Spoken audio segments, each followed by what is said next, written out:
Welcome to A Year of War and Peace. I'm your host, Brian E. Denton. A Year of War and Peace is a daily, year-long, chapter-by-chapter reading of and meditation on Leo Tolstoy's epic novel, War and Peace. In these videos and podcasts, you'll be treated to a free reading of one chapter per day of the novel, plus a reflective essay I've written individually tailored to that day's chapter. These readings are offered for free, though if you'd like to support me, you can do so in one of three ways. First, you could purchase my ebook, A Year of War and Peace. It features the entire novel, plus all of my reflective essays, and it's only $2.99 on Amazon.com. You could also become a patron at patreon.com/BrianEDenton. If you sign up there, you'll receive a sonnet once a month, plus a link to an ebook of my collected sonnets. Finally, if you like, you can make a one-time donation to my PayPal account. The email there is brianedenton@gmail.com. You can also use that email to contact me. I'd be happy to hear from you. Your support is greatly appreciated. Today's reading and reflection is on Chapter 96. Chapter 96. When returning from his leave, Rostov felt, for the first time, how close was the bond that united him to Denisov and the whole regiment. On approaching it, Rostov felt as he had done when approaching his home in Moscow. When he saw the first hussar with his unbuttoned uniform of his regiment, when he recognized red-haired Dmitriev, and saw the picket ropes of the roan horses, when Lavrushka gleefully shouted to his master, "The Count has come!" and Denisov, who had been asleep on his bed, ran all disheveled out of the mud hut to embrace him, and the officers collected round to greet the new arrival, Rostov experienced the same feeling as when his mother, his father, and his sister had embraced him, and tears of joy choked him so that he could not speak. The regiment was also a home, and as unalterably dear and precious as his parents' house. When he had reported himself to the commander of the regiment, and had been reassigned to his former squadron, had been on duty, and had gone out foraging, when he had again entered into all the little interests of the regiment, and felt himself deprived of liberty and bound in one narrow, unchangeable frame, he experienced the same sense of peace, of moral support, and the same sense of being at home here in his own place, as he had felt under the parental roof. But here was none of all that turmoil of the world at large, where he did not know his right place, and took mistaken decisions. Here was no Sonia, with whom he ought or ought not to have an explanation. Here was no possibility of going there or not going there. Here there were not 24 hours in a day, which he could be spent in such a variety of ways. There was not that innumerable crowd of people, of whom not one was nearer to him or farther from him than another. There were none of those uncertainties and undefined money relations with his father, and nothing to recall the terrible loss to Dólokhov. Here, in the regiment, all was clear and simple. The whole world was divided into two unequal parts. One, our Pavlograd regiment. The other, all the rest. In the rest was no concern of his. In the regiment, everything was definite. Who was lieutenant, who captain, who was a good fellow, who a bad one, and most of all, who was a comrade. The canteen keeper gave one credit. One's pay came every 4 months. There was nothing to think out or decide. You had only to do nothing that was considered bad in Pavlograd regiment, and, when given an order, to do what was clearly, distinctly, and definitely ordered, and all would be well. Having once more entered into the definite conditions of his regimental life, Rostov felt the joy and relief a tired man feels on lying down to rest. Life in the regiment during this campaign was all the pleasanter for him, because after his loss to Dólokhov, for which, in spite of all his family's efforts to console him, he could not forgive himself, he had made up his mind to atone for his fault by serving, not as he had done before, but really well, and by being a perfectly first-rate comrade and officer. In a word, a splendid man altogether. A thing which seemed so difficult out in the world, but possible in the regiment. After his losses, he had determined to pay back his debt to his parents in 5 years. He received 10,000 rubles a year, but now resolved to take only 2,000 and leave the rest to repay the debt to his parents. Our army, after repeated retreats and advances and battles at Pultusk and Petrusha-Eliau, was concentrated near Barnstein. It was awaiting the emperor's arrival and the beginning of a new campaign. The Pavlograd Regiment, belonging to that part of the army which had served in the 1805 campaign, had been recruiting up to strength in Russia, and arrived too late to take part in the first actions of the campaign. It had been neither at Pultusk nor at Preussisch Eylau, and when it joined the army in the field in the second half of the campaign, was attached to Platov's division. Platov's division was acting independently of the main army. Several times, parts of the Pavlograd Regiment had exchanged shots with the enemy, had taken prisoners, and once had even captured Marshal Ardenot's carriages. In April, the Pavlograds were stationed immovably for some weeks near a totally ruined and deserted German village. A thaw had set in. It was muddy and cold. The ice on the river broke, and the roads became impassable. For days, neither provisions for the men nor fodder for the horses had been issued, and no transports could arrive. The men dispersed about the abandoned and deserted villages, searching for potatoes, but found even few of these. Everything had been eaten up, and the inhabitants had all fled. If any remained, they were worse than beggars, and nothing more could be taken from them. Even the soldiers, usually pitiless enough, instead of taking anything from them, often gave them the last of their rations. The Pavlograd Regiment had had only 2 men wounded in action, but had lost nearly half its men from hunger and sickness.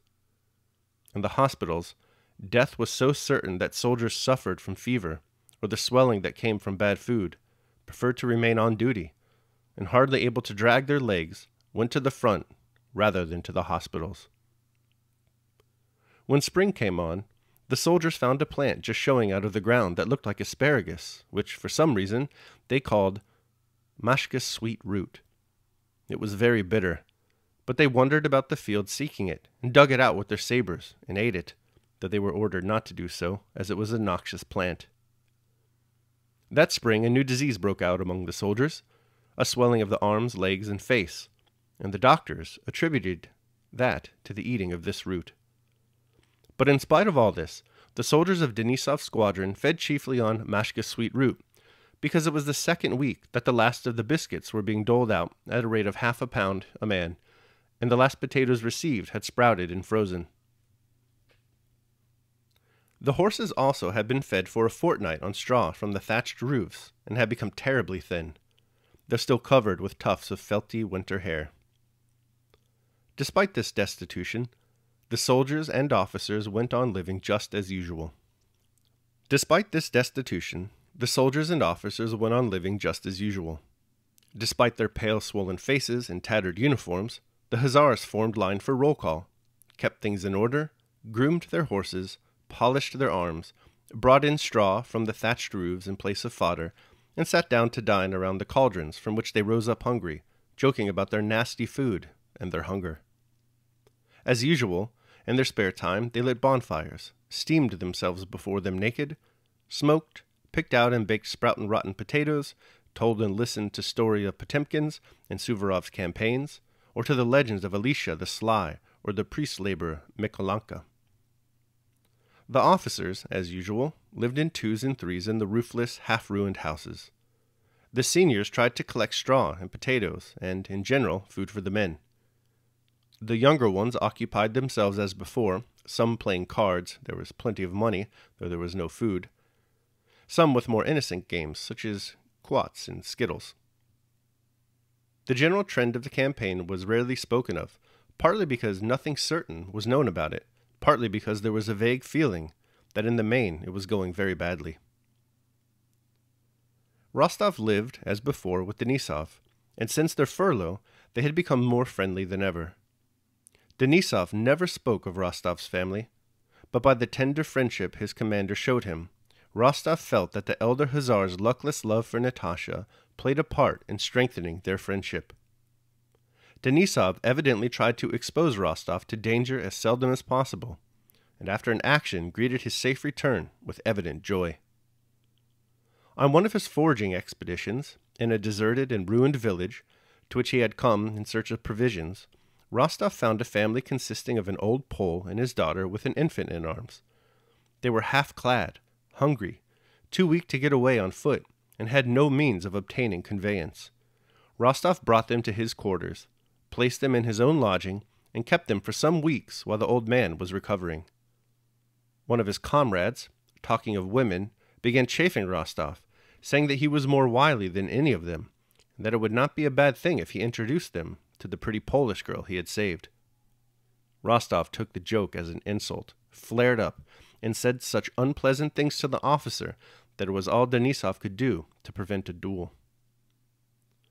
When the officer had gone away, Denisov, who did not know himself what Rostov's relations with the Polish girl might be, began to upbraid him for his quickness of temper, and Rostov replied, "Say what you like, she is like a sister to me, and I can't tell you how it offended me. Because, well, for that reason." Denisov patted him on the shoulder and began rapidly pacing the room without looking at Rostov, as was his way at moments of deep feeling. "Ah, what a mad breed you Rostovs are," he muttered, and Rostov noticed tears in his eyes. All right, that concludes my reading of chapter 96. I'll now proceed to my reflection on the same. A Year of War and Peace, Day 96. Lines written a few miles above a totally ruined and deserted German village. Revisitation often gives rise to renewal. There is something deeply affecting, mysterious even, about returning to a familiar place equipped with new experience. It's as if the reflective present person, in a personal dialectic with her past, discusses the revisited place, and in doing so plans a fresh path forward for her future self. William Wordsworth had this very experience upon his return to Tintern Abbey with his sister in 1789. He visited the site 5 years previously as a surly and uneasy 23-year-old. His revisitation of the site, however, yielded a more positive experience and a poem that allowed him to, quote, "see into the life of things, where the burthen of mystery, in which the heavy and the weary weight of all this unintelligible world is lightened." End quote. Nicholas Rostov's unintelligible world is not quite lightened yet. As we see today, he still has his problems, but returning to his regiment does inspire some changes in him. From the start, we're shown how happy he is to be returning to his regiment. The regiment, he feels, is more like home to him than his actual home is. This is good for him. The last time we saw Rostov, after all, he was sobbing uncontrollably over the debts he had accrued gambling with Dolokhov. So happy and lost in Wordsworthian reflection is Rostov now that he resolves to reform himself, and to do this by being the best soldier he can be. It's a tough objective. The regiment, we're told, is in near complete disarray. First of all, they've taken up residence in some godforsaken German village. Food is so short that they've resigned to foraging for plants that turn out to be poisonous. They continue to eat the poisonous root anyway. Indeed, things are so bad that during the period covered by this chapter, only 2 members of the regiment are injured in action, but nearly half of them are lost to hunger and sickness. Rostov endures. He does, to be fair, relapse into his old angry self once again towards the end of the chapter. The story is that while out foraging, he finds a destitute Polish family who he takes in. Some of his comrades say some nasty things about the woman of the group, and Nicholas explodes in anger at them, nearly provoking a duel. So it's clear by the end of the chapter that something is still wrong with Rostov. He hasn't completed his project of reform quite yet. The problem is that Rostov hasn't really committed to change. He's merely hiding from his problems. We're treated to a bit of this early in the chapter when Tolstoy lists Rostov's thoughts about his real home and all the difficulties he experiences there. He retreats to the regiment where the strict order shields him from the vagaries of his free individual existence. But, as Schopenhauer writes, the life of every man is stamped with the same character throughout, however much his external circumstances may alter. It is like a series of variations on a single theme. No one can get beyond his own individuality. Rostov must first change himself. If he does that, he can emerge from the false cocoon of the regiment and enjoy the entire world with a Wordsworthian, cheerful faith that all which we behold is full of blessings. Daily Meditation. The wise man is at home everywhere. Seneca, Consolation of Helvia. All right, so that concludes my reading and reflection on chapter 96. I hope you liked it. Thanks so much for joining me. Remember that if you'd like to support me, you can do so either by purchasing the ebook, A Year of War and Peace, becoming a patron at patreon.com, or making a one-time donation at PayPal. The links to all that are below. Your support is greatly appreciated. Tomorrow, we will be reading and reflecting on chapter 97. I hope you'll join me. Until then, take care of yourselves and others.